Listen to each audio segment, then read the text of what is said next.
nagsasaing ako. Ulitin mo. Lakasan mo. Ito, nagsasaing ako ngayon. Kawawa. Puro maganda.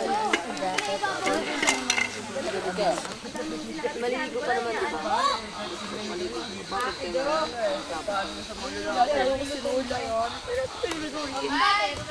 Hi! Ate Tito! Hello! Ano, me? Ano yan? Amirin! Amirin! Good morning! Love you, honey! Good morning po! Alin? Yung unang video niya sa amin. Kailan? Yung paakyat po kami. Naging abo. Ito, basura namin. Ito, mga basura namin. Nakit niyo yung bato-bato?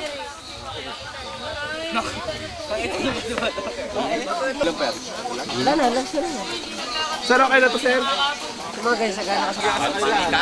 na akin yan. Kami nakita namin.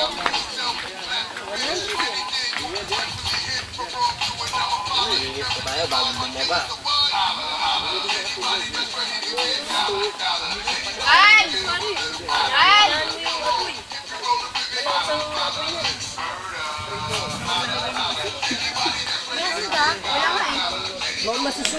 Tom Goods sa kami. Niluto po kami.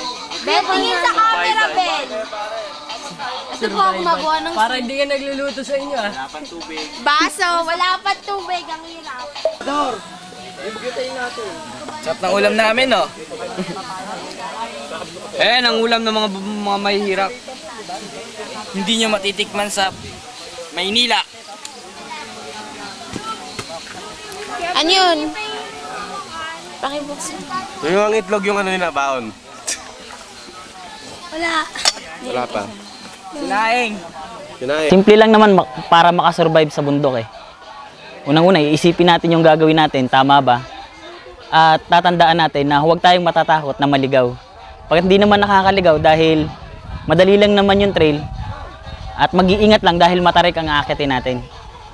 Para makasurvive, yun nga, mag-ingat ng mabuti.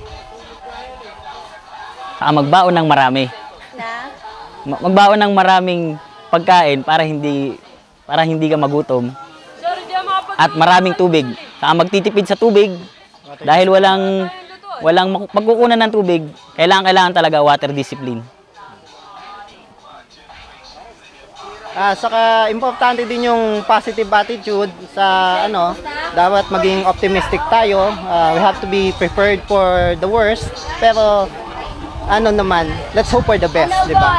Para ma-enjoy mo yung trail, hindi mo kailangang habulin yung oras mo, kailangan makilala mo talaga yung sarili mong pace, yung kung ano lang yung kaya mo, yun ang i-challenge mo. Kasi yung sarili mo ang challenge mo dito hindi yung bundok.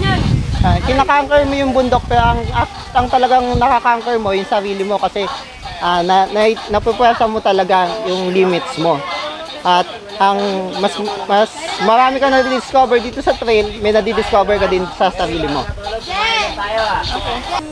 Ma'am, ano po ba pinaka-objective niyo na bakit yung mga estudyante ninyo inano nyo mag-mountain hiking? Objective. Ang main objective is para magkaroon sila ng environmental awareness na para maisip nila kung ano yung mga bagay na wala ang iba. Na napaka-swerte nila dahil nakakatulog sila sa malambot na kama, nag-e-enjoy sila ng electricity, ng cellphone, ng sangkaterbang tubig. Samantalang pag nandito, halos hindi maghugas ng kamay para lang sa pagkain, di ba? So, maliban doon, para ma-promote din yung camaraderie among our school, tapos para na rin makilala nila yung sarili nila. Tsaka para ma-levelize nila yung fitness capacity ng katawan nila. I've learned before na umakyat kayo dito, nagkaroon muna kayo ng Fitness test. Oo. Paano yung ginawa yun? We have a series of fitness tests and kasama na doon yung mga meetings. Parang briefing kung ano yung inaasahan naming dadatnan namin dito sa bundok. So, Yung series of fitness test namin, ginawa namin yon. Nag-run kami for cardiorespiratory endurance, tapos para sa legs, kasi more on legs balita ako kasi mahaba-habang lakarin nga siya. Tsaka talagang legs ang importante kasi nang nagsosuporta sa buong katawan, tsaka siya talaga yung may pinaka grabing trabaho para dito sa pag-akyat. Yun lang. Sir, ano po yung pinaka-worst na encounter nyo dito sa bundok? Ang pinaka-worst siguro yung madulas ka kasi kahit na meron kang magandang sapatos o kaya sandals, kumbaga hindi pa rin talaga may iwasan na madulas ka eh. So masakit sa puwet, masakit sa balakang, tsaka nakakadagdag ng pagod kapag nadudulas ka kasi you apply more pressure on your legs to have a grip dun sa inaapakan mong lupa o kaya bato. But when you reach the peak, how does it feel? It feels very satisfying eh. Bagay lahat ng pagod mo biglang mawawala talaga. Talagang yung satisfaction kaya kung bakit umaakyat ang tao sa pinakasummit ng bundok. It's very satisfying talaga. Walang compare sa iba. So ano natutunan nyo dito? Marami. Camaraderie, pagkapwa-tao, paglinis ng kalikasan, pag-alaga ng mga kung paano pag-alaga ng mga kagrupo mo, no? Pati sa mga basura. Okay na? Actually, this is my third time na umaakyat ng bundok. Itong pang third time ko nanibago ako kasi is a big different yung sa first and second. Kasi yung first and second, one time lang kami nag-reg. Ito dito sa Mount Pico, yung pangatlong akyat ko is maraming reg eh. Kaya nanibago kami. Hindi lang yung mga mountaineers talaga, pati yung mga beginners. So